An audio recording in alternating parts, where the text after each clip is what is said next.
sebenarnya kamu tuh udah tahu kamu bakalan ditolak, tapi kamu nekat nih. Tidak hanya kita apply ditolak, enggak.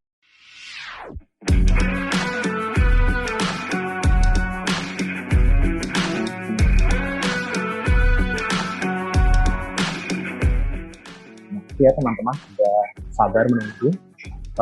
Pada siang hari ini kita agak telat nih karena ada gangguan teknis tadi. Nah, tapi sekarang udah terkendali. Oke, sambil nunggu teman-temannya yang lain gabung, kita akan kenalan dulu dengan Siap Kerja. Ya, perkenalkan, nama saya Lutfi Hakim, saya adalah founder dari Siap Kerja. Apa itu Siap Kerja? Siap Kerja adalah platform untuk membantu teman-teman untuk siap dapat kerja.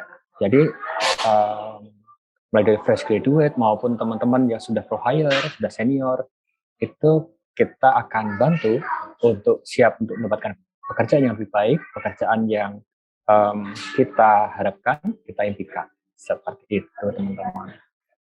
Nah, di sini sudah ada sekitar 15 orang yang bergabung dari 66 peserta yang mendaftar, jadi cukup banyak juga.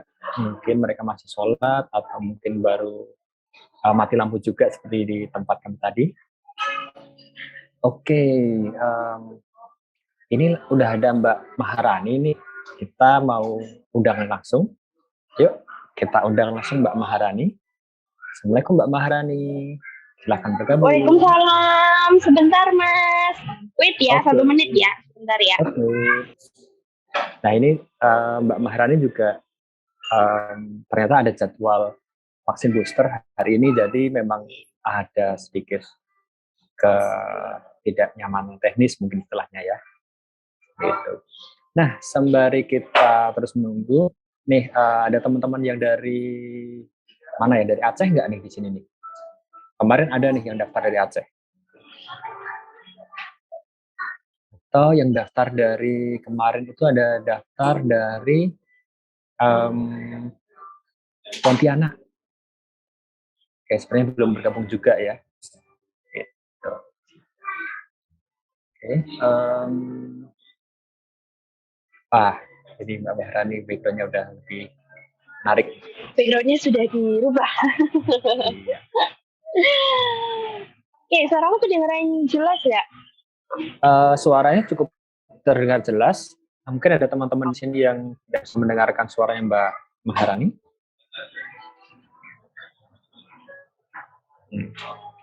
Suaranya jelas ya, teman-teman ya. Oke, suaranya cukup jelas. Jelas Kak, ini dari Kak Muammar Zumi. Oke, bagus. Jadi ya, kayak memang ada beberapa kendala teknis ya, yang kaminya tiba-tiba mati lampu, yang Mbak Maharani tiba-tiba ada harus kegiatan di luar gitu. Tapi terima kasih buat Mbak Maharani sudah meluangkan waktu untuk teman-teman Siap Kerja nih di sini. Hari ini kita akan ngomongin sukses wawancara kerja. Gimana caranya sih? Gimana sih caranya? Oke. Nah, gitu. Nah, Mbak Maharani ini adalah psikolog industri dan organisasi, Mbak ya. Nah, untuk lebih jelasnya nanti mungkin kita bisa baca juga di PPT-nya. Mbak Maharani nanti akan menjelaskan juga tentang, mungkin perkenalan dulu Mbak Maharani siapa, kemudian menjelaskan sedikit tentang wawancara, kemudian kita akan tanya jawab nih sama teman-teman. Nah, untuk tanya jawab, teman-teman bisa tulis dulu di kolom chat atau di kolom percakapan di bawah. Nanti akan kami bacakan satu-satu. Kalau misalnya belum jelas, akan kami minta untuk open mic seperti itu. Oke, Mbak Maharani, ini panggilannya gimana? Mbak Maharani, Mbak Rani? Oke, Rani aja ya teman-teman ya. Mbak aja, Mbak atau Kak boleh ya. Dia juga nggak apa-apa. Biar biasa muda ya. Oke, ini saya buka PPT-nya dulu. Oke, Mbak Maharani, waktu dan tempat saya persilahkan. Iya, Assalamualaikum warahmatullahi wabarakatuh. Selamat siang semuanya. Waalaikumsalam warahmatullahi wabarakatuh.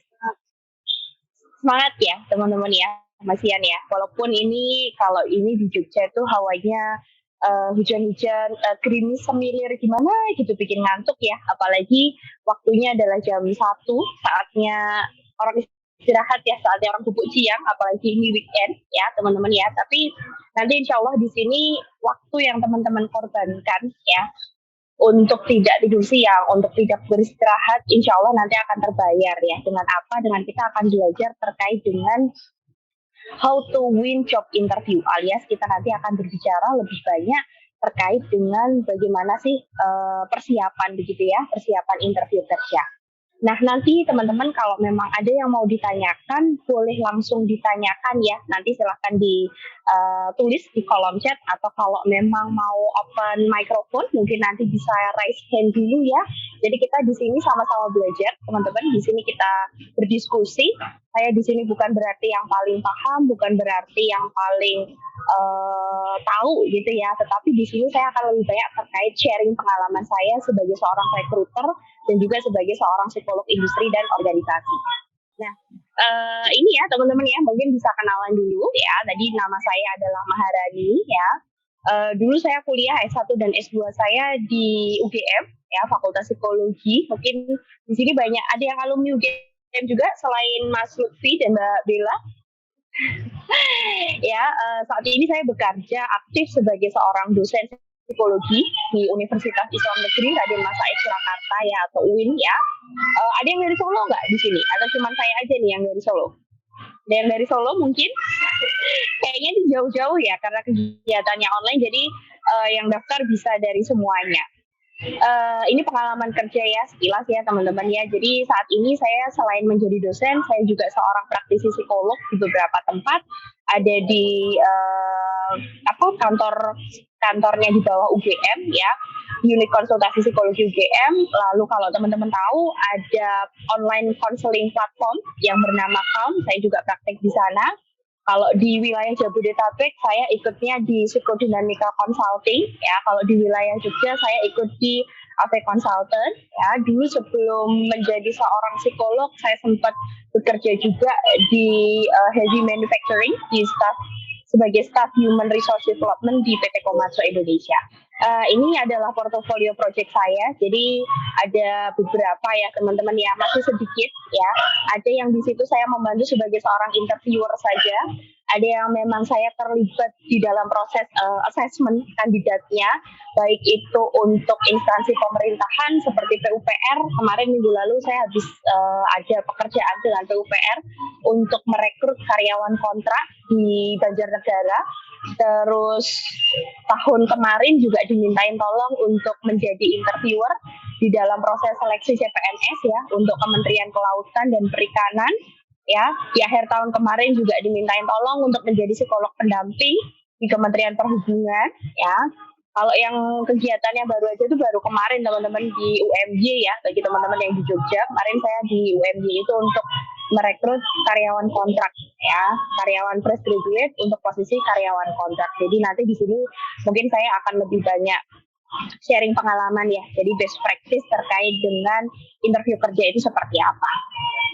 Nah teman-teman, ketika kita berbicara terkait dengan interview ya, saya yakin Anda sudah tidak asing ya. Interview itu ngapain sih? Sebenarnya gampangnya daripada kita baca bahasa Inggris yang ribet ini, interview itu adalah proses diskusi ya, atau proses tanya jawab yang terjadi antara interviewer ya, si interviewer ini orang yang memberikan pertanyaan, yaitu orang dari perusahaan, dan kitanya sendiri sebagai seorang interviewee atau sebagai seorang kandidat.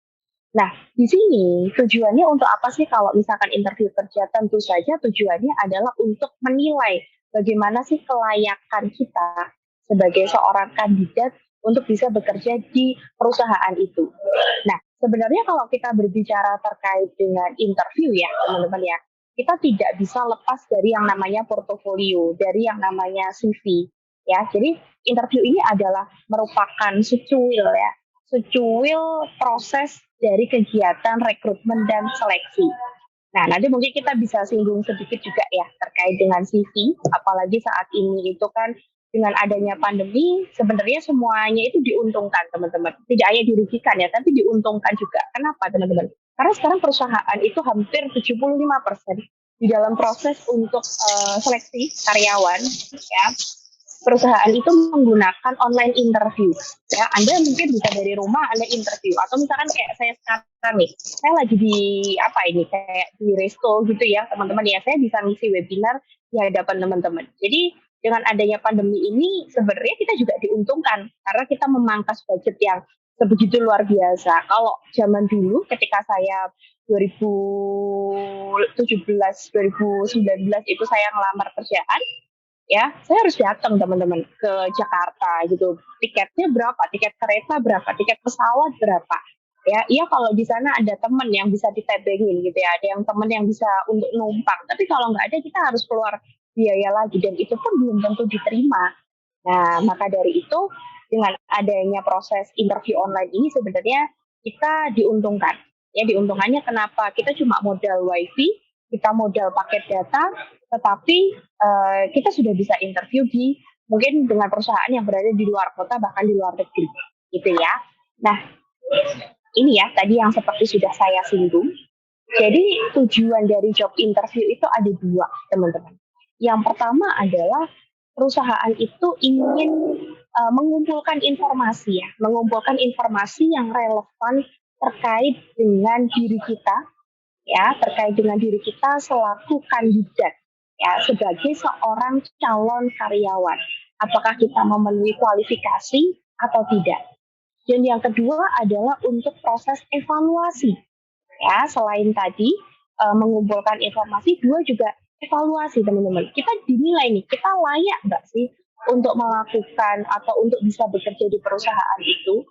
Ya, banyak sekali kalau misalkan saya ngisi kegiatan seperti ini banyak yang tanya, Mbak, apakah yang lulus untuk atau misalkan lolos interview itu sudah pasti yang IPK-nya tinggi, Mbak? Sudah pasti dia itu yang cerdas kalau misalkan di kampus atau di sekolah?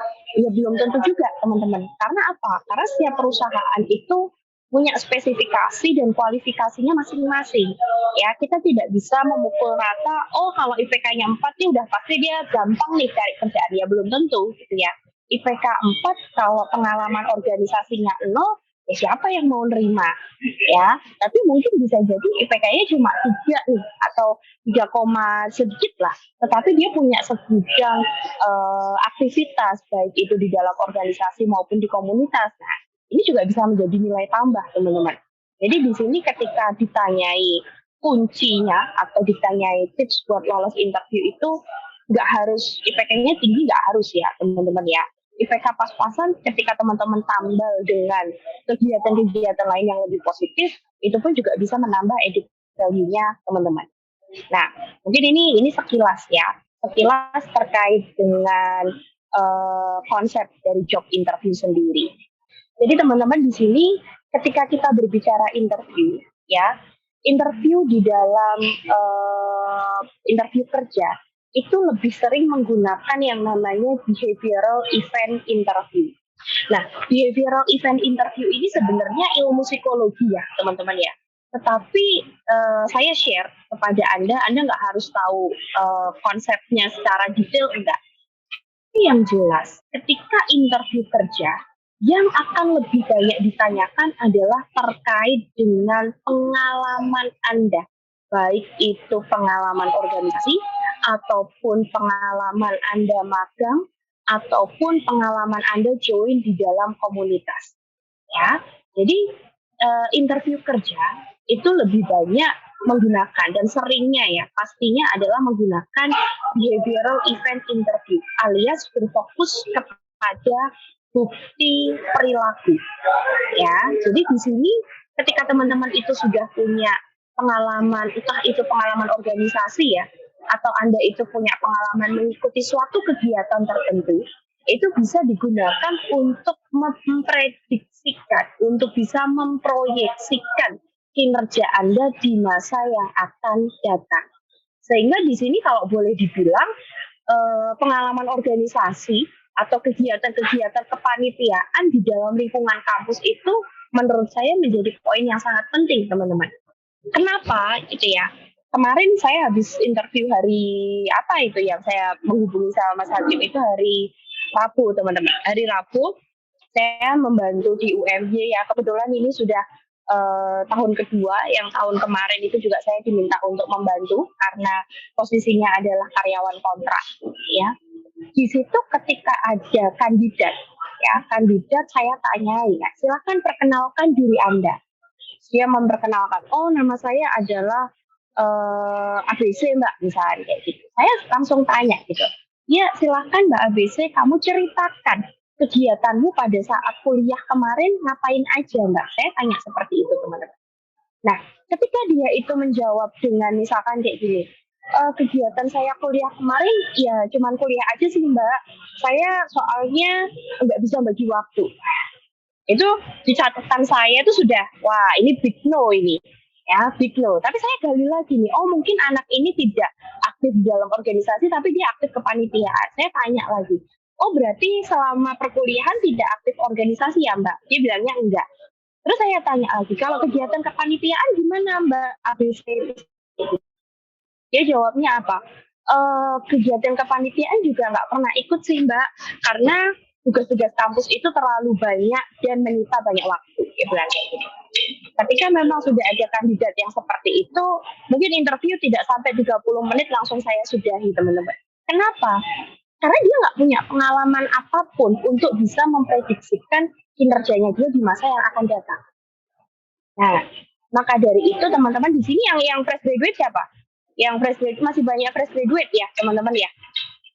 Banyak yang fresh graduate nggak yang di sini? Ada yang mau siapa yang fresh graduate?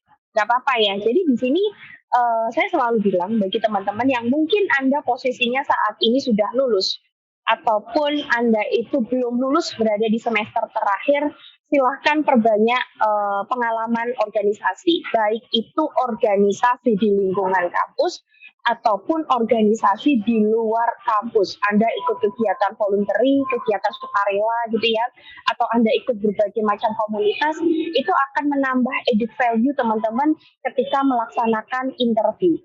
Ya, jadi di sini boleh dibilang yang namanya pengalaman organisasi ataupun pengalaman magang ataupun Anda ikut kepanitiaan, Anda ikut komunitas apapun itu, ya, itu menjadi fokus di dalam proses interview.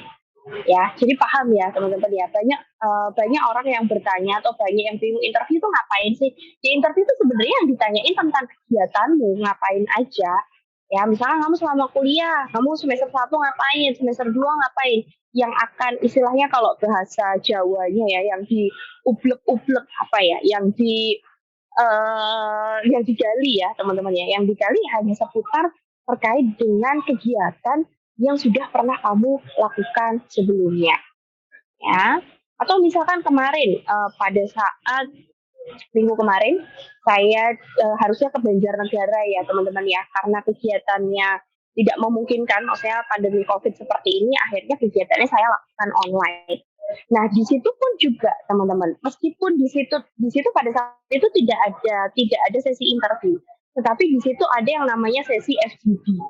Ya, di dalam sesi FGD atau FGD gitu ya, atau kepanjangannya adalah Focus Group Discussion, ya, di situ akan kelihatan mana yang memang dia itu bisa menyelesaikan kasus itu dengan baik dan mana yang hanya sebatas menggunakan konsep-konsep. Nah, kalau di lapangan, kalau di dunia kerja, itu yang penting adalah prakteknya. Ya, seringkali kalau kita berbicara terkait dengan materi perkuliahan atau materi kita zaman sekolah gitu ya, tidak bisa langsung diaplikasikan ke dalam dunia kerja, teman-teman. Ya, jadi di sini kenapa kok kita itu perlu kegiatan-kegiatan atau aktivitas-aktivitas tambahan? Gunanya untuk apa sih? Ya gunanya supaya kita itu lihai, gunanya supaya kita itu mudah menyesuaikan diri ketika berada di dalam lingkungan kerja. Oke, paham ya teman-teman ya. Mungkin kalau mau ada yang bertanya, boleh ya silahkan, atau mau ada yang open microphone memberikan pendapat juga boleh, silahkan teman-teman. Bisa dipahami, ada yang mau ditanyakan dulu nggak? Ada yang masih ganjel mungkin, paham ya, ini masih konsep dasar. Nah, sekarang kita akan masuk ke cara menjawabnya itu gimana sih? Karena di sini sebenarnya pertanyaannya itu ya itu aja ya teman-teman ya. Itu aja yang oke. Nah ini ada yang bertanya ya dari Mbak Ina ya. Nah mungkin aku bacain aja ya. Jadi di sini Mbak Ina bertanya, kalau semisal zaman kuliah itu nggak aktif organisasi, tetapi kamu punya side job nih, kamu punya kerja part time, boleh nggak sih? Boleh, ya boleh banget. Dan itu boleh kamu ceritakan di dalam proses interview. Tetapi gini Mbak, apakah hal itu boleh dituliskan di dalam CV? Nah, ini balik lagi ya teman-teman ya. Kalau memang pada saat itu kamu kerjanya boleh dibilang pekerjaan formal, misalkan entah itu kamu menjadi freelance di suatu lembaga, atau misalkan kamu menjadi asisten dosen gitu ya di kampusmu, itu boleh kamu tulis. Tapi kalau misal pekerjaannya itu non formal, kayak misalkan gini, menjadi admin online shop.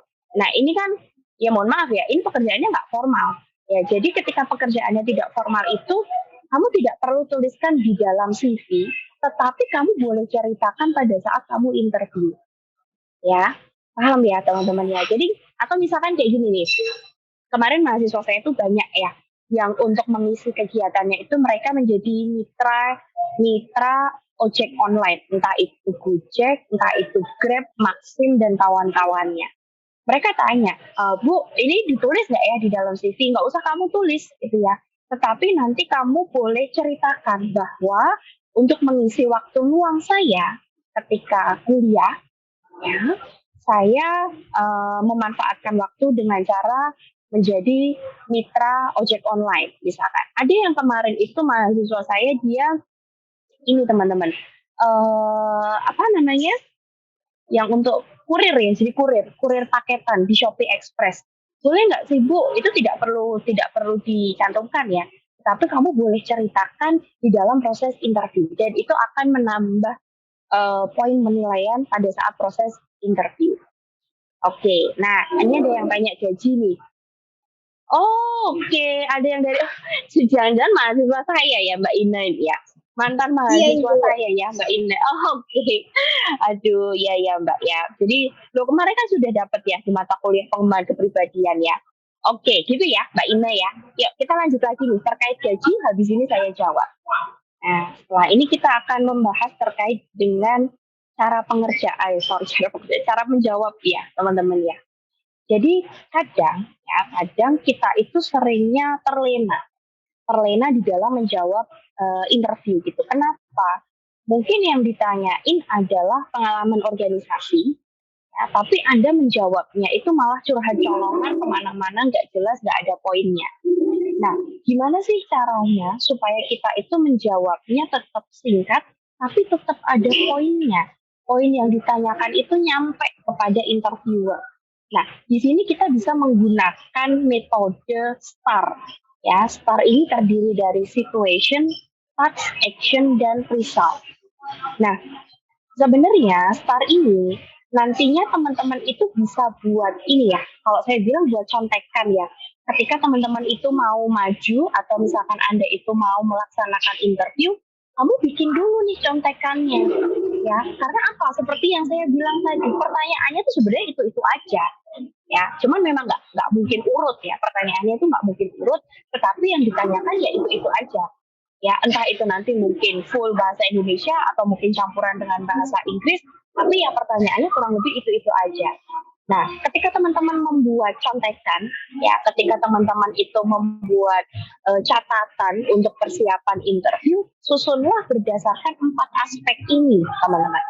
Ya, misalkan contoh, Anda ditanyai, Mbak, coba kamu jelaskan pengalaman organisasi atau kegiatanmu pada saat kuliah. Nah, kamu X-nya ini situasinya apa? Iya, terima kasih Bu atas pertanyaannya. Ya, pada saat berada di tahun kedua, yaitu pada saat semester 3, saya mengikuti organisasi himpunan mahasiswa. Ya, di situ saya berada di departemen minat bakat. Ya, tugas saya sebagai seorang staf misalkan. Jadi situasinya itu apa sih? Situasinya adalah waktu kejadian itu kapan? Di semester berapa? Di tahun berapa? Kamu di situ posisinya sebagai apa? Misalkan contoh tadi Mbak Ina tanya terkait dengan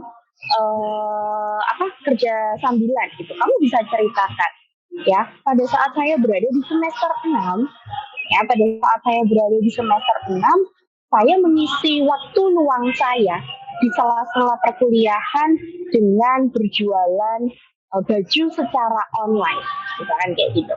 Di situ kamu cerita nih, di situ apakah kamu memang produksi sendiri, atau kamu reseller, atau kamu mungkin membantu rekanmu yang lain, atau seperti apa? Situasinya digambarkan, teman-teman. Karena apa? Karena interviewer itu nggak tahu gitu ya. Interviewer itu mendapatkan informasi itu dari kamu. Jadi sebenarnya di sini kalau boleh dibilang ketika kamu bohong pun interviewer juga nggak tahu gitu ya. Tapi jangan sampai berbohong ya teman-teman ya. Karena apa? Karena di dalam proses interview itu nanti semuanya akan divalidasi secara menyeluruh. Jadi yang bohong dan yang jujur itu akan kelihatan. Ya, jadi situasinya harus detail diceritakan. Yang kedua apa sih teman-teman? Task ini adalah tugasmu pada saat itu tuh ngapain? Misalkan kamu bilang kamu sebagai ketua himpunan. Nah, sebagai ketua himpunan itu apa saja sih yang kamu kerjakan? Apakah kamu itu mengkoordinasikan program-program kerja atau proker? Atau mungkin kamu hanya berkoordinasi dengan bawahan-bawahanmu? Atau mungkin kamu menciptakan inovasi terkait program kerja tertentu atau apa? Ya, jadi di sini harus jelas tugasmu pada saat itu ngapain. Ya. Yang ketiga adalah action, teman-teman, tindakan. Ya, ketika kamu bilang saya adalah sebagai ketua himpunan di kampus saya. Ya, pada saat itu tahun 2018 ya, saya memulai karir di organisasi itu mulai dari level staff. Lalu di tahun kedua saya naik menjadi kepala departemen misalkan. Di tahun ketiga saya naik menjadi seorang ketua. Tugas saya pada saat itu adalah berkoordinasi dengan masing-masing kepala departemen terkait program-program kerja yang sudah dicanangkan, yang sudah direncanakan sebelumnya. Nah, itu kan tugas. Terus actionmu apa? Actionmu untuk melakukan tugas itu ngapain sih? Oh, untuk melakukan koordinasi, saya selalu mengadakan rapat rutin setiap minggunya. Ya, saya membuat jadwal. Hari Senin adalah untuk departemen A, hari Selasa untuk departemen B, hari Rabu untuk departemen C, dan begitu seterusnya. Kamu ceritakan tindakanmu apa. Jadi tidak hanya berhenti di tugas ya, teman-teman ya. Yang berikutnya apa? Yang keempat adalah result. Hasilnya apa nih? Ya, hasilnya apakah dengan tindakan yang kamu lakukan itu program kerjamu semuanya bisa berjalan atau justru ada hambatan? Nah, biasanya teman-teman dari poin ini kalau bisa ya, saya bilang kalau bisa, jadi nggak harus memaksakan. Kalau bisa adalah suara saya kedengeran ya teman-teman ya? Suara saya masih aman ya? Ya, aman, Bu. Masih aman ya, kedengeran ya. Oke, jadi di sini sebenarnya yang pengen digali ya, atau kalau bisa aja teman-teman itu jelaskan atau ceritakan terkait dengan inovasi. Ya, inovasi yang kamu lakukan di dalam organisasimu atau di dalam pekerjaanmu itu ngapain?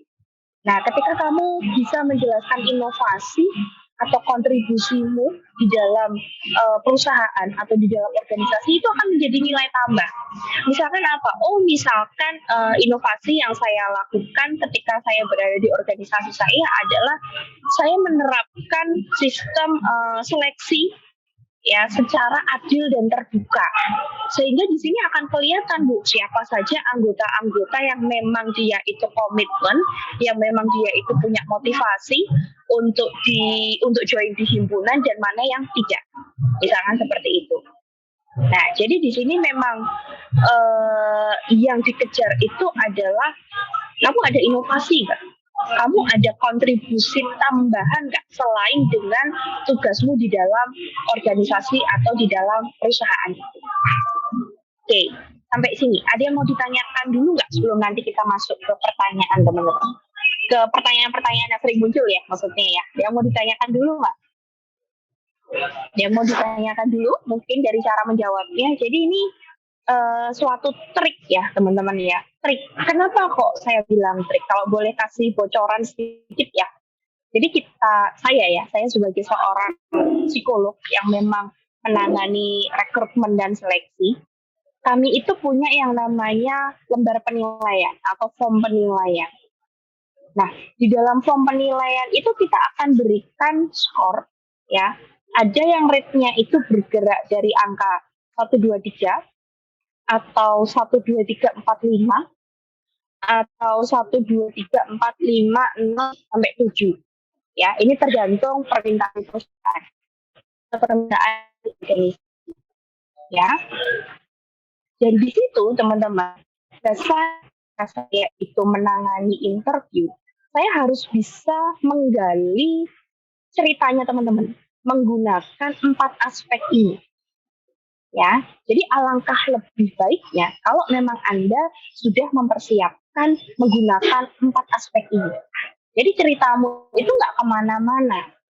Ya, saya pernah ya pada saat itu karena saya tanya ya cuma terkait dengan pengalaman organisasi, tapi kandidat itu justru menjelek-jelekkan teman-temannya dan malah curhat colongan kemana-mana. Ya akhirnya apa? Interviewnya saya cut teman-teman. Karena apa? Karena nggak ada poinnya. Ya, di sini di dalam waktu yang terbatas, interview itu 30 sampai 45 menit itu sudah lama banget. Ya, 30 sampai 45 menit untuk level S1. Kalau misalkan dari teman-teman lulusan SMA atau SMK itu paling lama itu 15 menit, teman-teman. Karena memang yang kita gali itu kompetensi atau aspeknya berbeda. Ya, jadi untuk teman-teman yang lulusan S1 silahkan nanti ketika Anda buat contekan, ketika Anda buat catatan ya untuk persiapan interview, susunlah menggunakan 4 aspek ini: situation, task, action, dan result. Ya, jadi apa yang Anda sampaikan itu sistematis dan runtut serta jelas poin dari penjelasan Anda itu apa. Oke, bisa dipahami ya sampai sini ya. Oke, mungkin nanti akan banyak pertanyaan ketika kita masuk ke pertanyaan-pertanyaan yang sering keluar. Nah, oke, ini adalah pertanyaan di dalam interview ya teman-teman ya, yang mana ini merupakan best practice alias yang sering keluar, ya, yang sering muncul berdasarkan pengalaman saya berkecimpung di dunia seleksi ya. Yang pertama adalah ketika interview itu baru mulai, ya pasti Anda akan diminta untuk memperkenalkan diri Anda. Ketika perkenalan diri, apa sih yang harus kita sampaikan gitu ya? Kamu sebutkan namamu, ya, kamu itu lulusan dari mana, jurusannya apa, saat ini domisili di mana, ya. Dan yang paling penting adalah ceritakan yang pengen kamu tonjolkan. Entah itu mungkin pengalamanmu organisasi, entah itu mungkin pengalaman kerja terakhirmu, entah itu mungkin pengalaman pengabdianmu kepada masyarakat, bebas. Ya, jadi jangan hanya berhenti di coba kamu perkenalkan diri kamu. Ya, terima kasih Bu, perkenalkan nama saya adalah Maharani. Saya lulusan dari Magister Psikologi Profesi UGM tahun 2019. Ya. Biasanya kalau dia hanya berhenti di situ gitu ya, saya interview, misalkan ada kandidat yang berhenti di situ gitu ya, saya akan bilang, coba Mbak, kamu ceritakan lagi mungkin kegiatanmu pada saat perkuliahan. Ya, di situ baru dia cerita. Jadi ketika teman-teman diminta untuk perkenalan diri, ya, yang pertama adalah sebutkan namamu. Perkenalkan, nama saya adalah Maharani. Saya adalah lulusan dari Magister Psikologi Profesi Universitas Gadjah Mada tahun 2019. Ya. Saat ini saya bekerja sebagai dosen di Universitas Islam Negeri Raden Mas Said Surakarta. Terima kasih. Nah, biasanya ya, hal yang terakhir kamu sampaikan atau hal yang memang terakhir kamu tonjolkan ini, jadi macam-macam ya. Kamu boleh cerita tentang pengalaman organisasimu terlebih dahulu, kamu boleh cerita tentang pengalaman magangmu terlebih dahulu, apapun yang memang pengen kamu tonjolkan. Nah, biasanya pertanyaannya tuh mulainya dari situ. Nah, misalkan tadi saya bilang ya, saya adalah lulusan dari Universitas Gadjah Mada. Biasanya akan ditanya, oh di UGM ikut apa aja Mbak kemarin? Kamu ikut BEM nggak? Atau ikut himpunan mahasiswa nggak? Atau ikut apa ya istilahnya UKM nggak? Atau BKM nggak? Coba ceritakan ngapain aja. Nah, jadi teman-teman mulai cerita nih. Ceritanya jangan ngalor ngidul kanan kiri kemana-mana nggak jelas teman-teman. Tapi gunakan 4 aspek itu tadi. Ya, situation, task, action, dan result. Ketika kamu menjelaskan pengalaman organisasi. Bu, kalau misalkan nggak punya pengalaman organisasi gimana? Kamu ceritakan kegiatan positif yang kamu lakukan. Entah itu mungkin kamu join di Karang Taruna. Karang Taruna tahu ya teman-teman ya, kayak perkumpulan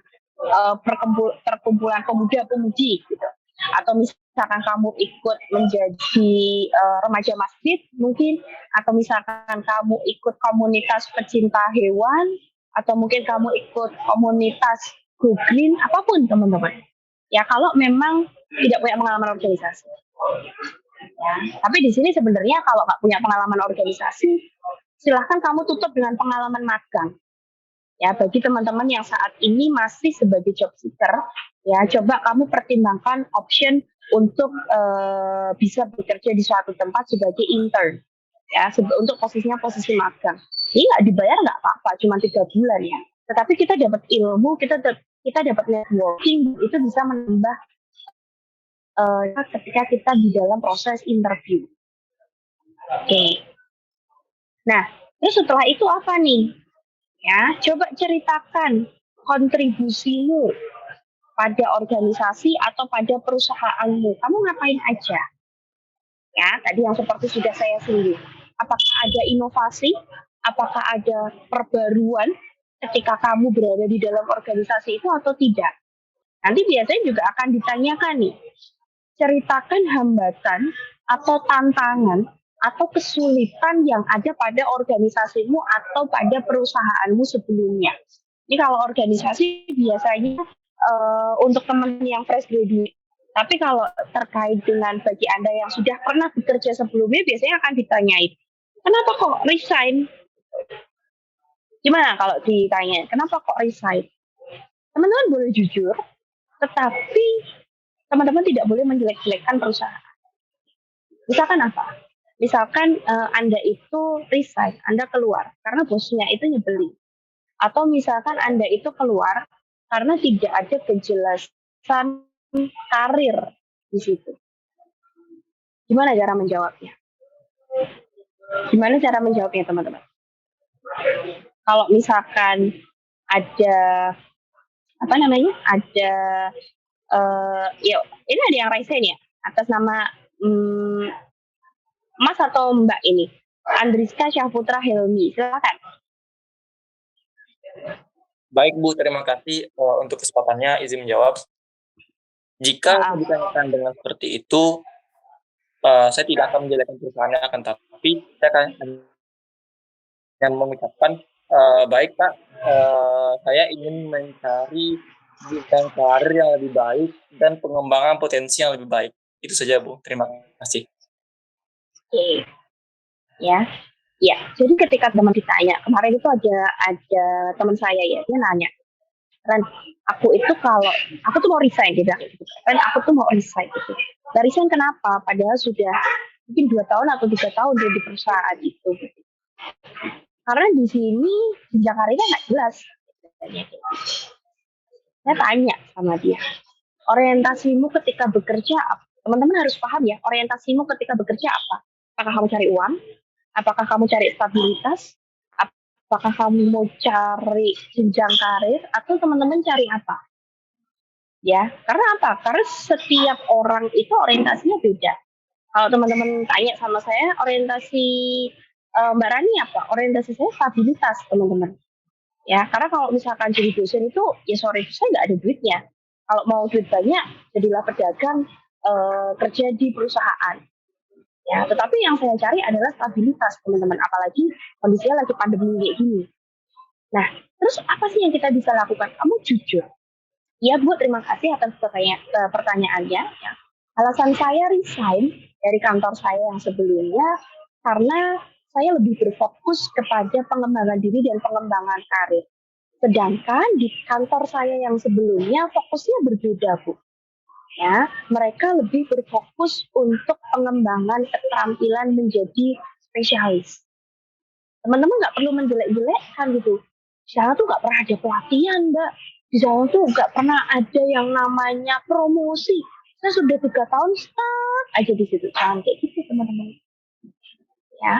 Atau misalkan kamu resign karena kamu nggak cocok sama atasanmu. Ya. Apakah kamu akan menjelek-jelekkan? Iya, Bu, saya resign dari kantor saya yang sebelumnya karena atasan saya itu nyebelin banget. Ya, galak, suka nyuruh-nyuruh, gitu kan. Nggak gitu ya cara menjawabnya ya. Tetapi gimana?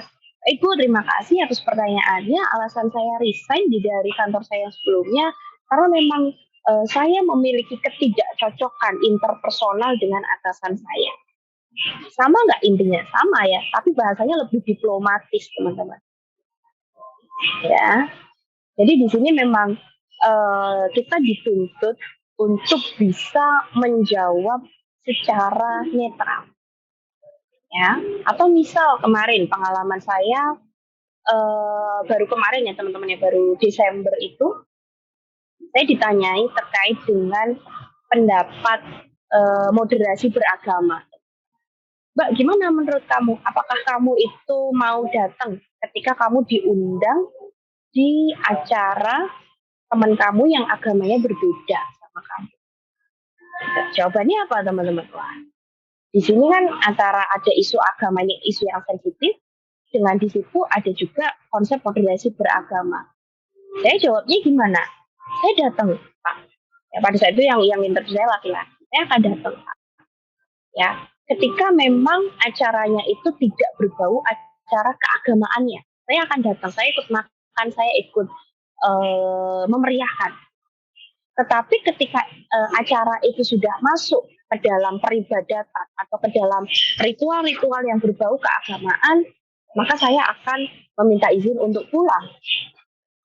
Ya, jadi di sini kita nggak boleh langsung, wah nggak bisa, saya nggak bisa terima, gitu, saya nggak bisa datang. Karena agama saya Islam, dia agamanya Kristen. Bisa seperti itu, teman-teman. Ya, jadi di sini kita harus bisa berdiplomasi. Ya, diplomasinya, Mbak, saya akan datang ketika memang acaranya itu tidak berbau peribadatan. Dia tidak ngajakin saya ke gereja, saya join di rumahnya dia. Ya, dimintain tolong untuk memasak mungkin, atau dimintain tolong untuk kegiatan, ya dibantu, nggak apa-apa. Tapi ketika itu sudah masuk ke dalam peribadatan, ya maka saya tidak akan bergabung. Nah, ini kan diplomasi ya, teman-teman ya. Bahasanya bahasa yang diplomatis. Nah, sama seperti tadi ketika teman-teman menceritakan kenapa sih kok resign. Nah, itu tadi seputar pengalaman kerja, seputar pengalaman organisasi. Jadi biasanya nanti akan disesuaikan. Kalau memang Anda seorang fresh graduate, yang akan lebih banyak dikejar adalah terkait dengan pengalaman organisasi.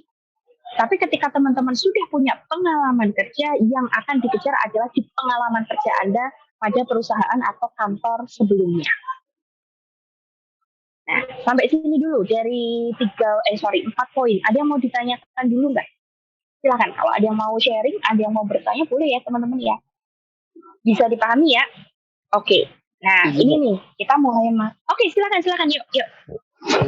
Izin Bu, Maharani mau bertanya.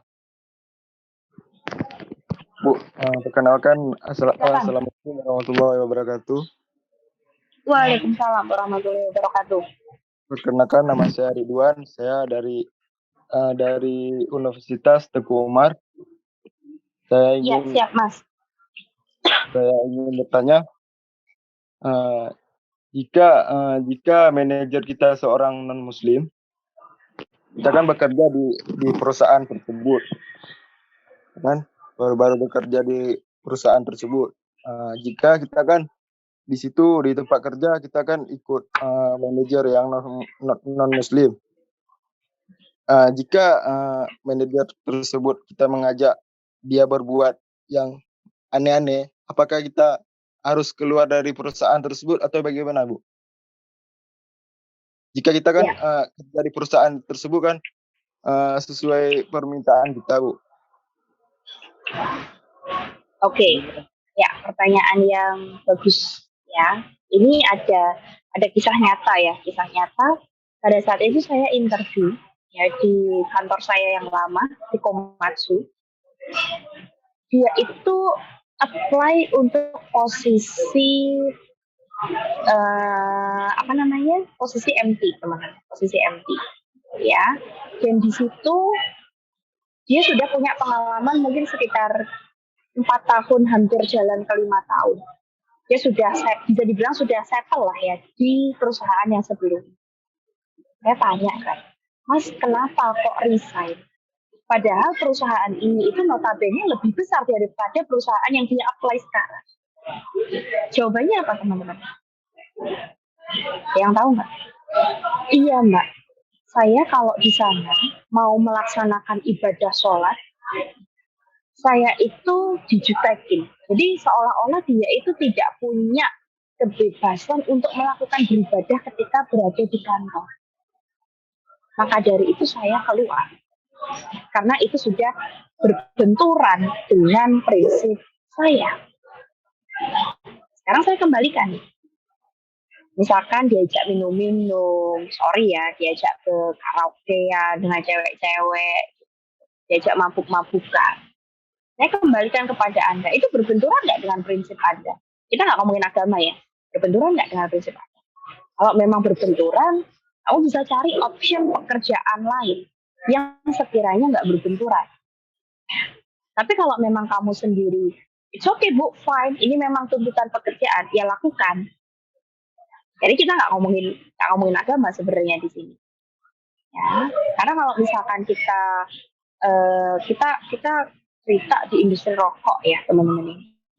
Di industri rokok itu boleh dibilang sangat amat bersinggungan dengan yang namanya alkohol, yang namanya klub malam gitu. Gimana Bu kalau kayak gitu? Ya tergantung kamunya. Kamu bisa masuk ke klub malam untuk mengerjakan pekerjaanmu tanpa kamu mengkonsumsi alkohol. Itu lebih balik kepada personalnya sih Mas. Tapi kalau memang kamu merasa sudah nggak bisa nih, sudah hipno gitu ya kamu bisa cari option pekerjaan yang lain. Gitu ya, jawab ya. Nah, ada yang bertanya juga nih,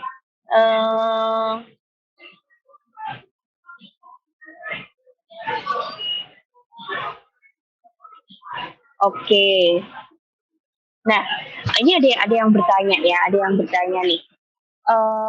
Dia kerjanya di bidang kimia ya, di 3 kimia. Terus dia apply untuk posisi sekretaris atau pekerjaannya untuk pekerjaan administratif gitu ya. Terus CV-nya belum dilirik. Nah, mungkin ini kesalahan bukan pada Anda, Mbak. Tapi kesalahan bisa pada CV-nya. Ya, mungkin nanti bisa diadakan sesi khusus Mas Hakim untuk review CV gitu ya. Mungkin next time kita bisa belajar lagi terkait dengan CV. Ya, dan di situ teman-teman kalau memang misalkan kayak contoh kamu kimia, kamu daftar sebagai sekretaris, kamu bisa sertakan mungkin sertifikasi terkait dengan Microsoft Office atau sertifikasi terkait khusus untuk Excel misalkan. Karena ketika kita berbicara pekerjaan sekretaris, pekerjaannya nggak jauh-jauh nih dari Microsoft Office, Excel, dan kawan-kawannya. Ya, jadi nanti mungkin kita bisa diskusi lebih lanjut ya Mbak ya, kalau misalkan terkait dengan CV. Karena bisa saja, boleh banget kita itu apply pekerjaan di luar background pendidikannya kita, boleh banget. Misalkan Anda backgroundnya kimia, Anda masuk di perbankan, boleh nggak? Boleh, gitu ya.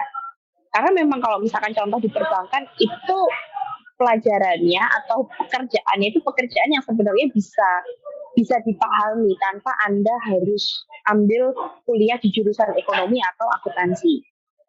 Ya, gitu ya, Mbak ya. Oke, kalau memang teman-teman cari peluang untuk magang, teman-teman bisa cari di LinkedIn. Itu banyak sekali. Ya, kalau pekerjaan Anda bisa cari di Jobstreet, di LinkedIn juga bisa. Tapi kalau magang itu lebih banyak di LinkedIn. Ya, silakan nanti cari untuk intern ya, internship staff gitu atau staff magang. Nah, aku lanjut dulu ya, yang dua ini ya. Yang berikutnya adalah ceritakan tentang sosok diri Anda. Sosok diri Anda ini seperti apa sih? Nah, Ketika teman-teman ditanyai seperti ini, yang harus Anda ceritakan adalah sebutkan kelebihanmu dan sebutkan kekuranganmu. Ya, ketika teman-teman menyebutkan kelebihan, sertakan juga buktinya. Misalkan gimana? Saya memiliki kemampuan leadership yang sangat bagus. Hal ini ya ditunjukkan dengan sejak tahun pertama berada di kampus saya selalu aktif di organisasi. Bahkan di tahun ketiga saya diamanai untuk menjadi ketua himpunan, Bu. Misalkan seperti itu. Berarti ini bisa dibilang apa? Teman-teman memang ada buktinya, nggak cuma omdo. Ya, itu terkait dengan kelebihan. Kalau terkait dengan kekurangan gimana? Anda sebutkan kekurangan Anda. Beserta apa? Beserta cara untuk mengcovernya. Misalkan gimana? Saya adalah seorang yang pelupa, Bu. Tetapi untuk mengantisipasi sifat buruk itu, saya selalu membuat to-do list. Ya, dan saya selalu membuat reminder di handphone saya terkait kegiatan-kegiatan yang harus saya selesaikan pada hari itu. Ya, jadi kalau ditanyai, ceritakan tentang dirimu. Kamu ini orangnya seperti apa sih? Ya, kamu ceritakan terkait dengan kelebihan dan kekuranganmu. Nah, terus ini juga ditanyakan, sering ditanyakan teman-teman. Ceritakan terkait dengan kegagalan dan kesuksesan yang pernah Anda alami. Nah, ini teman-teman harus bisa menjawab. Banyak sekali para job seeker yang jatuh di pertanyaan ini, teman-teman. Kenapa? Banyak sekali yang bilang gini, apa ya, Bu? Saya kayaknya nggak punya peristiwa kegagalan. Kira-kira kalau Anda mendengar ada orang menjawab seperti itu, apa respon Anda? Respon saya sebagai psikolog, saya akan langsung menafsirkan bahwa anak ini tidak peduli terhadap hidup. Karena dia tidak bisa memaknai hidupnya, mana dia happy, mana dia sedih. Dia nggak bisa memaknai itu. Ya, maka dari itu di sini teman-teman harus bisa mengidentifikasi peristiwa mana sih yang itu menjadi titik terbawah saya, dan peristiwa mana sih yang menjadi kesuksesan saya. Ketika teman-teman menjelaskan kegagalan, ya, atau ketika teman-teman berada di titik terbawah, kata kuncinya adalah ceritakan Anda mampu bangkit melewati peristiwa itu. Ketika itu berkaitan dengan kegagalan. Tapi ketika berkaitan dengan kesuksesan apa teman-teman? Ceritakan bahwa usaha itu tidak pernah mengkhianati hasil. Beda ya. Jadi ceritanya jangan langsung cerita gitu. Tapi kita tetap harus ingat konsep STAR yang ada di depan tadi. Kegagalan, kamu berarti fokuskan bagaimana cara kamu bangkit. Kalau kesuksesan, kamu jelaskan bahwa usahamu itu tidak mengkhianati hasil yang kamu peroleh. Ya, kesuksesan ini tidak harus dalam bentuk penghargaan, tidak harus dalam kamu menang lomba. Mungkin sesimpel kamu bisa membiayai biaya kuliahmu sendiri, itu kamu bisa memaknai itu sebagai suatu kesuksesan. Nah, ini nih, pertanyaan kedua, kalau tadi berkaitan dengan diri kita, berkaitan dengan pengalaman kita, ya, yang berikutnya pertanyaannya berkaitan dengan perusahaan itu. Ya, Anda pasti akan ditanyai, apa yang Anda ketahui terkait dengan perusahaan ini. Jadi pastikan sebelum teman-teman itu berangkat untuk interview, Anda join ke dalam interview online, mungkin pastikan kamu sudah membaca company profile dari perusahaan itu. Ya, pernah pada saat itu saya membantu di AHM, ya. Saya bantu di AHM, saya tanya nih ada kandidat, ya pede banget, saya semangat banget Bu untuk bisa kerja di sini, bla bla bla bla. Akhirnya saya tanya, AHM itu apa sih Mas? Saya tanya, dia jawabnya apa? Asra Unda Mas. Oh, saya tahu Mas kalau itu perusahaannya ngapain gitu maksud. AHM itu yang ini Bu, dia bisa produksi mobil, bisa produksi spare part. Ini mumet ini ya, berarti ya kalau jawabannya kayak gitu. Jadi pastikan teman-teman itu ketika teman-teman itu mendaftar di perusahaan, kamu pelajari dulu company profile-nya. Dimanapun, kamu daftar di BUMN, kamu daftar di perusahaan multinasional, kamu daftar baik itu di instansi pemerintahan, CPNS, sekalipun kamu tetap harus tahu instansinya ini ngapain sih. Ya, itu terkait company profile. Yang kedua adalah kamu harus paham terkait dengan job desk posisi yang kamu lamar. Ya, Pernah pada saat itu saya menginterview CPNS ya di Kementerian Kelautan dan Perikanan pada saat itu di Semarang ya. Yang melamar ini dia sudah berpengalaman. Jadi dia itu dulunya sebagai manajer di salah satu perusahaan swasta, terus dia daftar sebagai CPNS. Posisinya adalah sebagai humas, teman-teman, pada saat itu. Saya tanya, Bu, humas itu kerjanya ngapain sih? Humas itu kerjanya ngapain? Humas itu ya kita berhubungan sama masyarakat, Mbak. Ya, terus apa, Bu? Hubungan apa nih? Hubungan apa menyapa atau gimana? Ya pokoknya kita ngurusin masyarakat gitulah, Mbak. Ya jawabannya kayak gitu. Padahal humas yang dimaksud di KKP, Kementerian Kelautan dan Perikanan, itu tugasnya adalah mendampingi Pak Menteri ketika Pak Menteri ini kunjungan. Jadi di sini kamu harus tahu detail job desk atau uraian pekerjaan dari posisi ini itu ngapain. Ya. Terus pertanyaan yang berikutnya, biasanya yang ditanyai ini adalah pekerjaan-pekerjaan yang sifatnya lapangan, teman-teman. Bagaimana pertimbangan Anda jika ditempatkan di seluruh wilayah kerja di perusahaan? Ya, misalkan saya ambil contoh ya, teman saya dia daftar sebagai CPNS ya. Pada saat itu dia orientasinya yang penting aku CPNS, oke CPNS gitu. Nggak taunya penempatannya apa? Di Makassar, teman-teman. Nah, ini kan berarti tidak hanya sekedar kita itu pengen untuk pekerjaan itu, tapi pastikan juga kamu tahu kalau kamu kerja di bidang itu nantinya kamu ditempatkan di mana, pekerjaanmu gimana, kira-kira lingkungan kerjanya seperti apa, ya. Dan kamu harus bisa menjawab. Kamu siap nggak ditempatkan kalau nanti kita tempatkan di seluruh wilayah kerja, ya. Harusnya siap gitu. Karena apa? Diasumsikan teman-teman itu sudah tahu bahwa pekerjaan Anda itu kemungkinan besar akan ditempatkan di seluruh wilayah. Pernah pada saat itu saya membantu di Mandiri ya, anak perusahaannya Bank Mandiri, Mandiri Tunas Finance, untuk posisi fast track MT. Ya. Kandidat ini sangat bagus, teman-teman. Dia lulusan dari Undip. Ya. Dia gagal ketika dia dapat pertanyaan ini. Kamu mau nggak kalau ditempatkan di seluruh Indonesia? Dia langsung terdiam gitu. Waduh, mohon maaf Bu, saya kok seluruh Indonesia nggak bisa.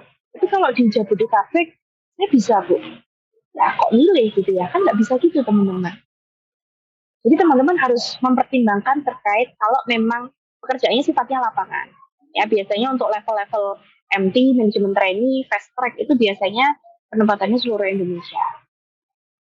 Nah, yang tadi sama ya, jelaskan alasan Anda meninggalkan pekerjaan sebelumnya yang tadi sudah saya sebutkan. Ya.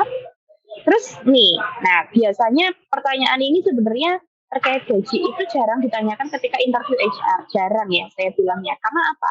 Interview HR atau interview dengan HRD atau interview dengan psikolog itu sifatnya hanya memberikan rekomendasi. Biasanya pertanyaan gaji ini akan ditanyakan ketika Anda sudah bertemu dengan user Anda.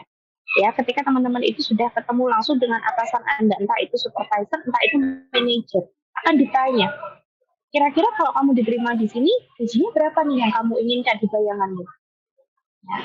Ketika Anda mendapatkan pertanyaan seperti ini, jangan langsung menjawab enaknya, saya nggak gaji 50 juta Pak. Wah. Ya. Tetapi harus berdasarkan survei yang ada di lapangan. Surveinya gimana Bu? Kamu cari, ya. Misalkan di kota Jogja, misalkan saya ambil contoh di kota Jogja. Di kota Jogja itu UMR-nya berapa sih? Ya, UMR Jogja sama Jakarta sama apa beda? Banyak fresh graduate itu yang salah kaprah. Saya mau kerja di Jakarta, Bu, gajinya gede. Iya gajinya gede, biaya hidupnya juga mahal. Ya, di Jogja, di Jawa Tengah, nanti gajinya hanya sekitar UMR-nya mungkin sekitar 2,5. Tapi biaya hidupnya juga murah, teman-teman. Di Jakarta UMR-nya 4,5. Tapi di sana untuk makan, untuk ngekos itu juga lebih mahal, teman-teman. Jadi di sini yang paling utama adalah kamu tahu dulu UMR di wilayah itu berapa. Dimanapun perusahaan itu, kamu harus tahu dulu UMR-nya. UMR-nya tahunya dari mana, Bu? UMR-nya tahunya adalah dari kamu googling di internet. Ya, setelah itu apa? Kamu bisa tanya untuk posisi yang serupa untukmu itu berapa? Misalkan untuk S1 psikologi, ya staff rekrutmen, kalau di Jogja itu kisarannya berapa sih? Ini sekitar 2,5, 2,7 lah mungkin.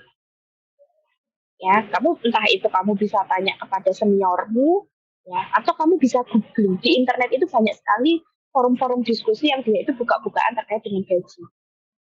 Nah, dan ketika ditanyai gaji, jangan kamu sebutkan nominal yang pasti, tapi kamu berikan range nilainya. Ketika saya diterima di perusahaan ini, ya, range gaji ya yang saya inginkan atau yang saya perlukan atau yang saya butuhkan adalah berkisar di angka 5,5 juta sampai 6 juta. Ketika kamu bilang 5,5 sampai 6 juta, ya, ini harus berdasarkan survei yang kamu lakukan dulu.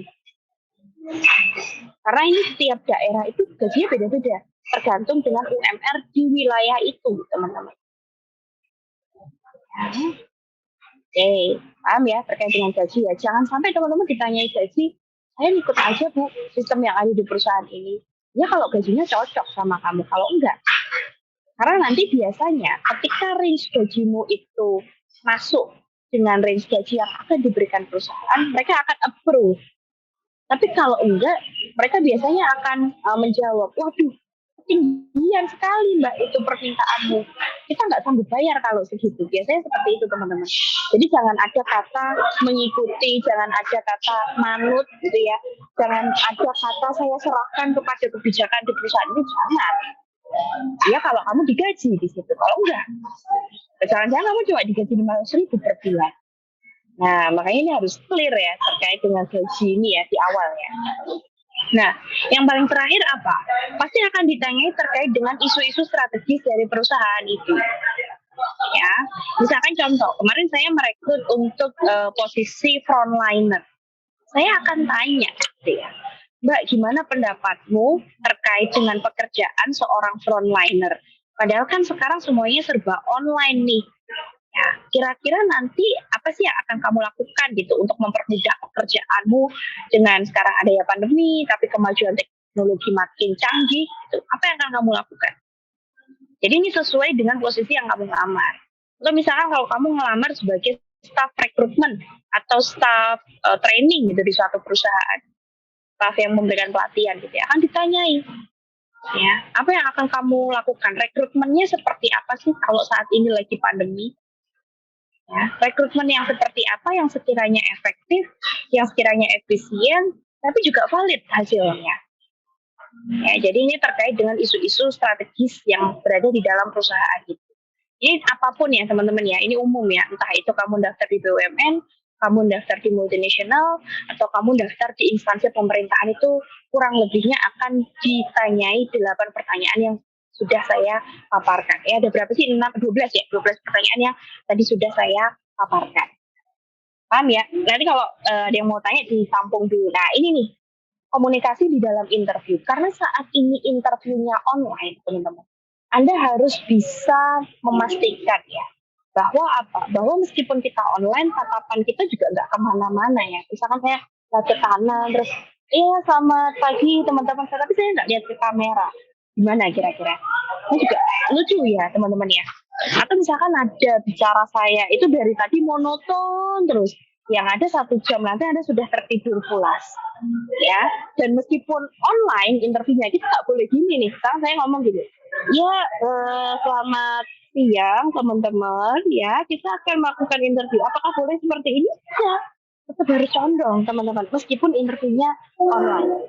Ya, dan utamakan kesantunan di dalam proses komunikasi. Ya, ini sepertinya sepele, tetapi ini menjadi poin penilaian juga, meskipun interview itu online. Ya, bisa dipahami ya teman-teman ya. Nah, tipsnya apa sih untuk bisa lolos interview gitu, sukses interview?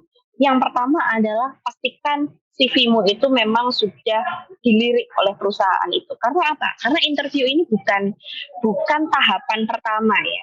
Bagi teman-teman yang sudah dapat undangan interview ini, sebenarnya Anda sudah one step closer untuk mendapatkan suatu pekerjaan. Ya, ketika CV-mu sudah di-approve, sudah diterima, Anda lolos seleksi administrasi, Anda dapat undangan untuk interview, yang paling utama adalah pelajari company profile di perusahaan itu. Ya, kenapa teman-teman? Karena kita mau melamar di perusahaan itu. Contoh misalkan Anda cari pacar, atau Anda cari calon suami, atau Anda cari calon istri. Anda kan pasti pelajari karakteristik kriteria orang itu gimana. Nggak mungkin tiba-tiba yuk besok nikah gitu. Wah, bahaya sekali ini tanpa mempelajari kriteria atau karakteristik. Pelajari company profile itu seluk-beluknya seperti apa, visi misi dari perusahaan itu apa, ya penghargaan apa yang pernah dia peroleh, atau kalau memang ada annual report, laporan tahunan, kamu baca di situ. Setelah kamu punya data dari perusahaan, kamu buat contekan, kamu buat latihan. Latihannya menggunakan apa? Dari pertanyaan 12 itu tadi, kamu coba jawab, tapi cara menjawabnya adalah menggunakan 4 aspek itu tadi. Situation, task, action, dan result. STAR. Ya, kamu pelajari, kamu tulis. Kira-kira kamu ngomongnya mau seperti apa? Setelah kamu sudah buat contekan, semuanya sudah well prepare. Nah, ini sepele tapi penting. Kalau memang interviewnya itu online, pastikan koneksi Anda mendukung. Ya, koneksi Anda mendukung. Kalau memang di rumah Anda sinyalnya jelek, ya naik genteng. Atau teman-teman numpang di Indomaret, atau teman-teman numpang di Alfamart yang memang wifi-nya itu bagus. Ya. Dan jangan lupa background belakangnya juga penting ya teman-teman ya. Kalau tadi sebelum Anda join technical meeting ya, saya posisinya berada di tengah. Belakang saya itu pohon pepaya teman-teman. Nah ini kan tidak apa ya, membuat saya tampak tidak profesional sebenarnya. Makanya saya cari posisi yang kiranya backgroundnya bagus gitu ya, dan sekiranya tetap formal lah. Terus yang berikutnya setelah wifi, penampilan teman-teman. Penampilan ini penting. Meskipun Anda interviewnya online, pakaian yang kamu gunakan itu harus formal. Ya, coba misalkan saya ngisi materi di depan teman-teman, ya saya ngisi materi di depan teman-teman, saya pakai baju daster. Kira-kira gimana teman-teman? Apa yang akan Anda pikirkan terkait dengan saya? Saya pakai daster. Wah, itu pematerinya agak pusing gitu ya. Itu agak kurang 1 ons mungkin ya. Jadi di sini pakaian itu penting. Meskipun kamu nggak ketemu online, ya, meskipun saya tidak berhadapan langsung dengan teman-teman, saya tetap wake up. Karena apa? Ini akan membantu teman-teman untuk outstanding, untuk terlihat unggul, untuk terlihat menonjol dibandingkan dengan kandidat-kandidat yang lain. Barulah setelah itu ketika ini proses ini sudah dilakukan, yang terakhir baru teman-teman melaksanakan interview itu sendiri. Oke, ini ya dari saya ya. Mungkin bisa masuk ke Q&A session ya, Mas Hakim dan Mbak Bella ya. Waduh, materinya banyak banget ini ya. Sampai ini, sampai bingung kita mau nulis apa lagi, apa yang ditanyakan. Aduh, ribet saya. Oke, tadi ada beberapa pertanyaan yang belum terjawab mungkin, atau yang miss ya. Oke, ini ada yang tanya nih. Selamat pagi Bu, pernah di cancel due to pandemic. Etiskah saya menyebutkan nama boleh? Kamu boleh menyebutkan nama perusahaan, Mbak. Tetapi yang nggak boleh itu menjelek-jelekkan. Ya, jadi boleh kamu mau mention. Karena apa? Karena nama perusahaan ini yang akan yang akan mengangkat nilaimu.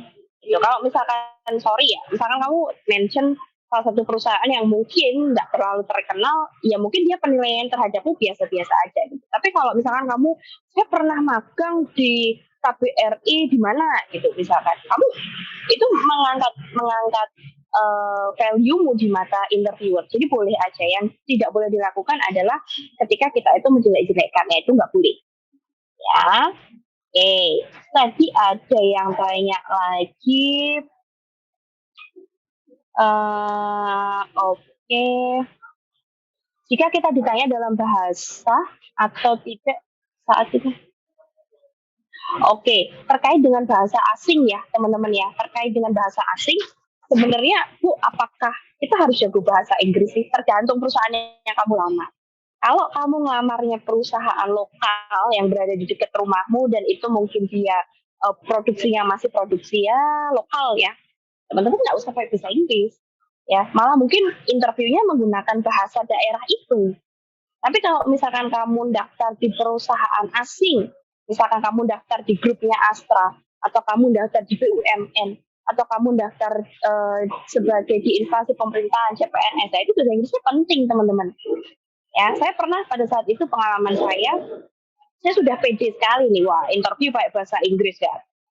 Ternyata apa teman-teman, saingan saya ini interviewnya tuh kayak bahasa Arab gitu kan, saya wow ternyata nggak cuman bahasa Inggris ya, karena kebetulan saya melamar di kampus Islam negeri ya, jadi basicnya dia tuh negeri di bawah Kementerian Agama, tetapi dia ajarannya kan agama Islam.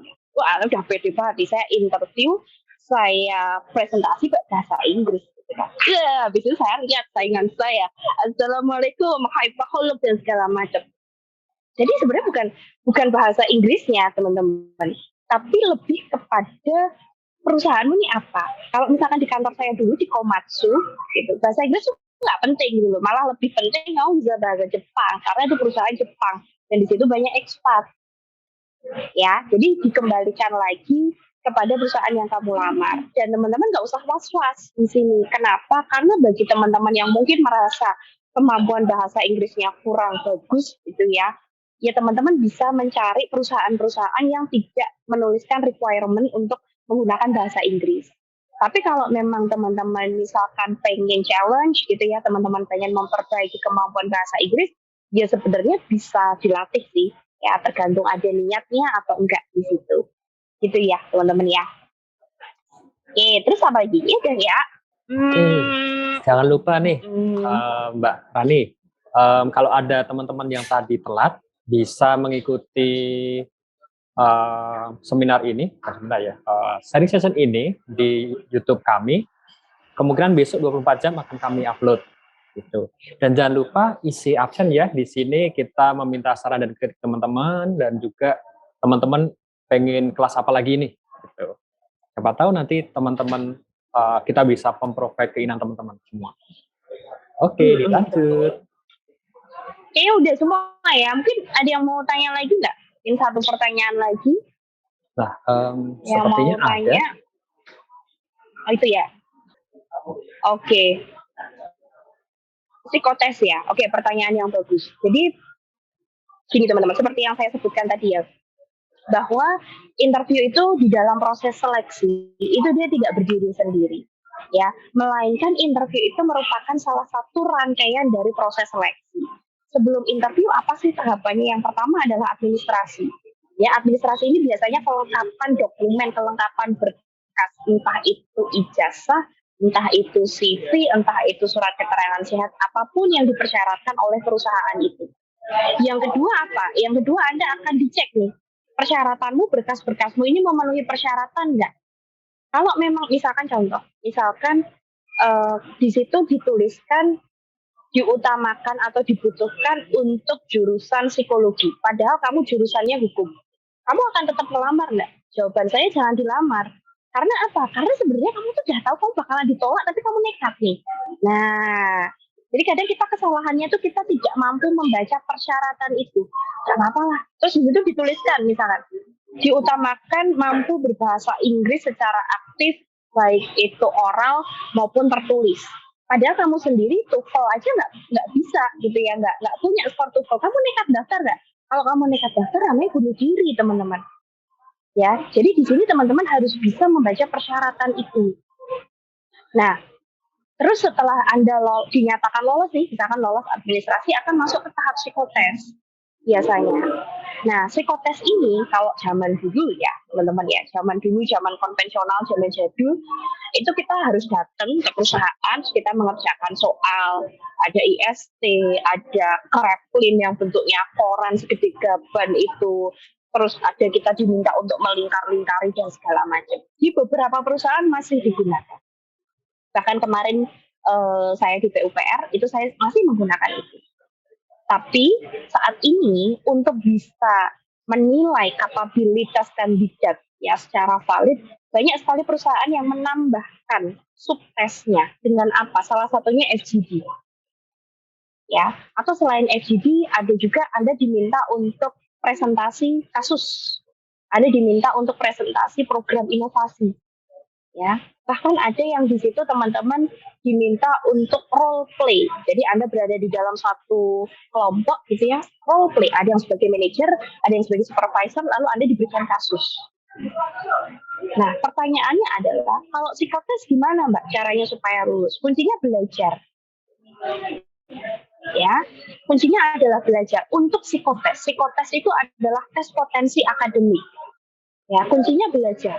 Belajarnya dari mana, Mbak? Kalau saya sarankan kamu beli buku di toko buku, di Gramedia, di Togamas. Soal-soalnya kurang lebih sama. Baik itu kamu mau mendaftar S2, baik itu kamu mau mendaftar untuk S3, baik itu kamu mendaftar untuk pekerjaan, tipe soalnya sama. Dan di situ kuncinya adalah practice makes perfect. Jadi ketika teman-teman semakin banyak berlatih, nilai Anda akan semakin tinggi. Ketika itu adalah soal tes potensi akademik atau TPA. Tapi ketika di situ nilai tes kepribadian, tes kepribadian, teman-teman nggak bisa belajar. Anda mau belajar sampai gimana pun, itu ya hasilnya tidak ada yang benar, tidak ada yang salah. Jadi kalau tes kepribadian, kuncinya adalah pastikan kondisimu lagi baik-baik aja, ya, nggak lagi sedih-sedih banget, nggak lagi senang-senang banget, ya, suasana hatinya netral lah, ya. Dan pastikan di situ kamu cukup tidur. Kenapa saya selalu bilang seperti itu? Karena soal untuk mengecek kepribadian kita, soalnya tuh membosankan, teman-teman. Tes fatigue kostik itu pertanyaannya diulang terus sampai bosen ya, sampai ngantuk kadang. Tapi itulah tes kepribadian, gitu ya. Jadi kalau misalkan kamu gagal ya, belum berhasil di psikotes, perbanyak latihan. Ya, latihannya Anda bisa beli buku dari toko buku atau Anda cari soal-soal TPA yang ada di YouTube, itu banyak sekali. Ya, semakin banyak kamu berlatih, maka skormu itu akan semakin naik. Oke, ada yang mau tanya lagi? Siapa nih? Boleh ya, satu kali ya mungkin ya. Ada yang mau open mic ini, Mas Hakim? Boleh, ini jadi pertanyaan terakhir mungkin ya, Mbak ya. Karena Oke, boleh ya, teman-teman. Waktunya ya. Ya, udah waktu nih. Jangan lupa juga ini isi absen ya yang belum absen, sama nanti ngasih ide-ide apa ke kita. Yuk, Mas Andriska, silahkan open mic. Baik, terima kasih Mas, terima kasih Bu atas kesempatannya. Bu, ya, saya ingin bertanya, kalau misalnya kita itu sudah menyelesaikan pendidikan di S2 dan kita belum memiliki pengalaman dan kita mau melamar di posisi yang S1, apakah di CV itu kita menuliskan pendidikan yang sesuai dengan kualifikasi yang dia minta atau pendidikan terakhir kita? Yang kedua, apabila kita tidak menuliskan pendidikan terakhir kita dan ketika interview mereka bertanya tentang pendidikan kita, apakah kita harus menjelaskan secara keseluruhan tentang pendidikan kita sampai tahap terakhir? Dan terakhir, Bu, bagaimana cara mencari kesempatan internship di LinkedIn? Mungkin itu saja, terima kasih. Oke, ya, sip. Pertanyaan yang bagus ya. Tadi pertanyaannya apakah harus mencantumkan riwayat pendidikan terakhir gitu ya, Mas ya? Terakhir, Bu, maksudnya. Iya, ya. Riwayat pendidikan terakhir harus dicantumkan dong, Mas. Betul dong. Jadi gini teman-teman, di dalam menyusun CV ya, kita kan kalau misalkan kita sekolah itu kita mungkin dari TK, bahkan mungkin ada yang dari playgroup gitu ya. Cukup yang kamu cantumkan di dalam CV itu adalah pendidikan terakhir. Jadi misalkan di perkuliahan ya kamu cukup cantumkan misalkan prodi apa, ya, atau jurusan apa, terus kampusnya mana. Atau itu ya. Yang kedua, ketika kamu mau mencari kesempatan intern di LinkedIn gitu ya. Yang pertama pastikan sudah punya akunnya ya. Jadi sudah punya akun, kamu sebenarnya kayak konsepnya sama sih kayak kita mainan Instagram atau kita mainan Facebook gitu ya. Yang pertama kamu harus melengkapi profilmu dulu ya. Di situ kamu bisa mengisi ketertarikanmu itu di bidang apa, apakah di bidang HR atau kamu di bidang teknologi atau di bidang apa, itu bisa dipilih ya. Jadi kayak konsepnya sama seperti kita mainan sosial media ya. Nah, di situ nanti baru akan muncul kok Mas, secara otomatis ada bagian search itu akan kelihatan nih, kamu carinya untuk posisi full time, part time, atau intern, magang. Biasanya kalau magang sendiri memang free ya, maksudnya unpaid, kita tidak dibayar. Tetapi kalau menurut saya bukan masalah uangnya sih, tapi lebih kepada pengalaman yang kita peroleh ya. Dan selain di LinkedIn, sekarang pun juga pemerintah sedang Kemendikbud ya mengadakan program kampus Merdeka Belajar ya. Di situ teman-teman juga bisa memanfaatkan ya, karena kemarin saudara saya ya, dia itu dari kampus Amikom yang ada di Jogja ya, dia itu skripsinya juga belum selesai. Saya marahin dia, kamu ngapain skripsi belum selesai, kerjaan cuma tidur jalan-jalan di Jogja gitu Pak, kamu cari magang. Saya marahin dia seperti itu. So, akhirnya nggak lama kemudian, nggak nyampe sebulan kok teman-teman, terus dia dapat program magang di Kementerian Sosial. Nah, itu 3 bulan ya, kalau magangnya pemerintah itu 3 bulan, dapat uang saku ya, dapat transport. Pada saat itu penempatannya dia di Kalimantan, jadi dia dibiayai pesawat PP dari Jogja ke Kalimantan, dapat seragam, dapat surat rekomendasi dan lain sebagainya. Jadi nanti nggak harus di LinkedIn ya, tapi kalau di LinkedIn itu lebih terpercaya. Atau kalau memang Mas Andriska punya target perusahaan, misalkan saya pengen banget kerja di Gojek gitu ya, kamu bisa langsung cek di websitenya Gojek, mungkin dia ada kesempatan atau program untuk magang. Biasanya di startup banyak sekali sih Mas kesempatan untuk magang itu gitu. Oke, gitu ya. Baik Bu, makasih Bu. Oke. Sama-sama. Pertanyaannya cukup bagus sekali ya tadi, cukup basic, tapi banyak teman-teman yang masih bingung soal itu juga. Oke, jangan lupa ini sudah di penghujung acara. Kalau ada yang mau menghubungi Mbak Maharani, ini boleh ke sosial medianya langsung atau ke lewat chat? Mute. Ke mute. Maaf. Atau ke siap jadi kerja. kalau memang teman-teman nanti boleh diarahkan mungkin ya dari Instagramnya Siap Kerja ya teman-teman ya. Dan jangan lupa juga teman-teman dipromosikan Siap Kerja, karena kita juga provide kebutuhan teman-teman khususnya bagi para fresh graduate ya. Jadi kita di sini sebagai seorang job seeker itu kita harus jadi job seeker yang cerdas teman-teman. Tidak hanya kita apply ditolak enggak, tapi kita juga harus punya keterampilan ya. Salah satunya apa? Salah satunya adalah melalui Siap Kerja ini teman-teman dapat keterampilan ya, dan ini free loh ya. Kalau misalkan ini Anda, biasanya kalau kegiatan kayak gini tuh saya berbayar gitu, tapi karena ini free jadi silakan dimanfaatkan teman-teman ya. Oke, ya. Dan buat teman-teman yang skip atau mungkin tadi telat, bisa pantau di IG kita dan juga di YouTube kita 2 kali 24 jam ya. Tadi 24 jamnya salah, jadi 2 kali 24 jam gitu. Oke, buat Mbak Maharani mungkin sebelum kita tutup boleh ada last statement mungkin, dan jangan lupa unmute dulu. Ada di slide terakhir Mas, mungkin boleh di screen share ya. Oke, screen share lagi. Slide terakhir kalau nggak salah. Nah, ini teman-teman. Jadi menurut saya ya, dari ini juga disampaikan oleh motivator, sukses itu adalah ketika kesempatan dan persiapan itu bertemu. Jadi ketika teman-teman itu sudah dapat undangan untuk interview, kamu itu berarti punya kesempatan. Karena tidak semua kandidat itu sampai ke tahap interview. Maka dari itu ketika ada kesempatan, maka do your best untuk mempersiapkan. Teman-teman harus well prepare, entah itu persiapan baik secara fisik, persiapan entah itu mungkin secara konten yang akan teman-teman jelaskan. Ini sangat penting. Jadi ketika teman-teman ingin sukses, maka kesempatan yang ada harus kamu manfaatkan dan juga harus dibersamai dengan persiapan yang matang.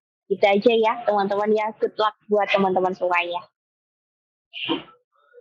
Oke, terima kasih Mbak Maharani atas ilmunya, atas waktunya. Tadi dari ujung sampai selesai ilmu semua nih isinya kan, sampai nggak ada waktu buat ini stop ini, padahal waktunya harusnya 1 jam. Tapi nggak apa-apa lah, Iya. teman-teman masih tertarik semua. Terima kasih atas waktunya. Terima kasih juga teman-teman. Terima kasih yang teman-teman. bergabung. Jangan lupa follow Siap Kerja, pakai Q ya, Siap Kerja. Oke. Assalamualaikum warahmatullahi wabarakatuh.